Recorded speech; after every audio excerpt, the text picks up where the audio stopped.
जय Malhar news चॅनलच्या सर्व प्रेक्षकांना सपना चौधरीचा नमस्कार।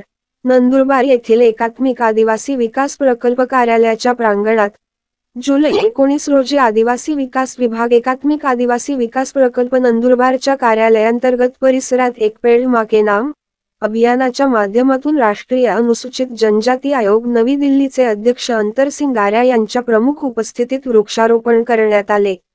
वृक्षारोपणाचा हा कार्यक्रम संपन्न झाला। या वृक्षारोपणाला राष्ट्रीय अनुसूचित जनजाती आयोगाचे उपसंचालक आर.के. दुबे, संशोधन अधिकारी अंकित कुमार सेन, वरिष्ठ अभिलेखक गोवर्धन मुंडे, सल्लागार अमृतलाल प्रजापती, आदिवासी विकास विभागाचे उप-आयुक्त संदीप गोलाईत, प्रकल्प अधिकारी चंद्रकांत पवार, सहाय्यक प्रकल्प अधिकारी काकडे यांच्यासह प्रकल्प कार्यालयाचे अधिकारी कर्मचारी उपस्थित होते। सपना चौधरी, जय मल्हार न्यूज, नंदुरबार।